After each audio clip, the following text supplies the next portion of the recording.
would like to show you a scindapsis. I don't know why it bothers me as much as it does. These are scindapsis. They're not pothos.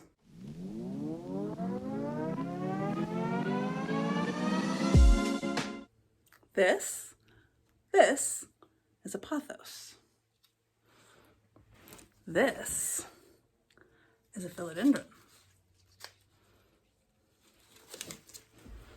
And this is scindapsis, agryraeus or something, to be sort of exact. It is not a philodendron, and it is most definitely not a pothos. It is not a silver pothos.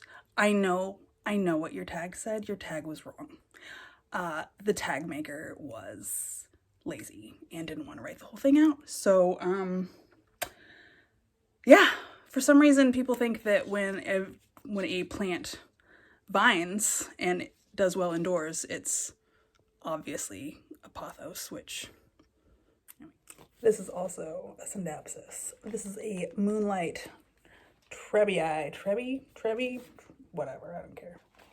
I've had it for a few, probably 2 years. And this is how big it is. I originally got one, well, it was this one. I got it from that company that rhymes with tosta parm.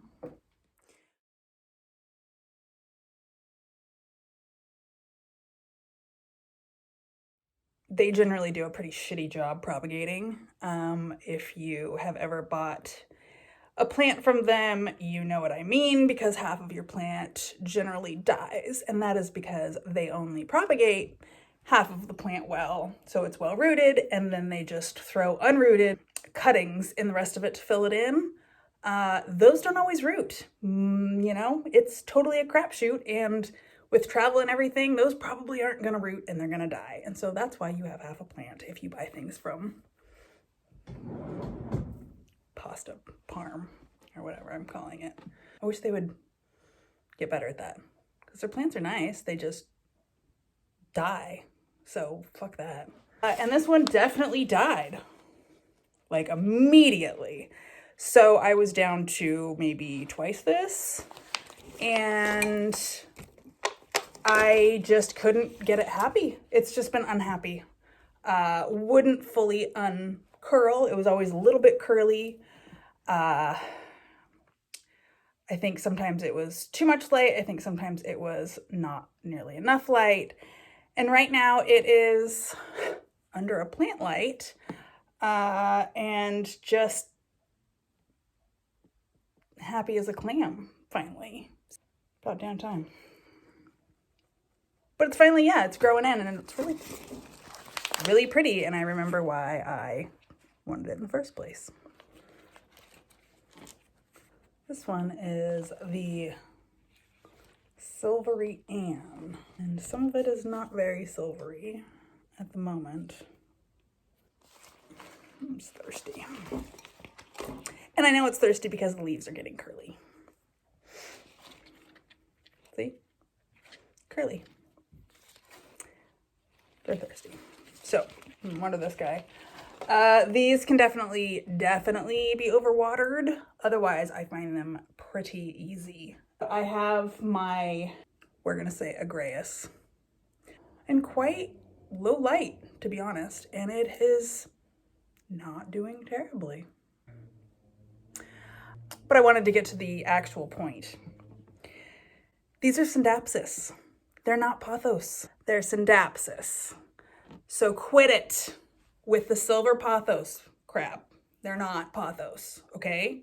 I don't know why it bothers me as much as it does, because it shouldn't, because it's stupid.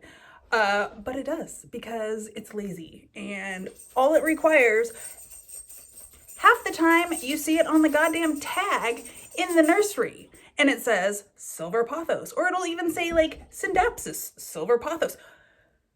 No! Stop, that's the wrong nickname. Find something else. Silver plant or something, but stop calling it a pothos. We're Just call it a scindapsis. That would be the easiest. Quit being so lazy, nursery label people. Write out the whole thing. I know it's long. I know it's long. I'm sure you can figure out a way to shorten it less than calling it a totally different plant. It's not helpful. Just let the people know what they're growing. That's all I'm saying, okay? Thank you. And here's the agryraeus. This is Anne. Anne was my first big purchase. I was so in love with her that I was willing to spend $17. She grows very small leaves because we are in low light. They are also pretty far apart. If this was in brighter light, we would be seeing leaves getting to be quite a bit larger. And they are getting a little bit bigger as they age. But for the most part, it's just hanging out. There's scindapsis.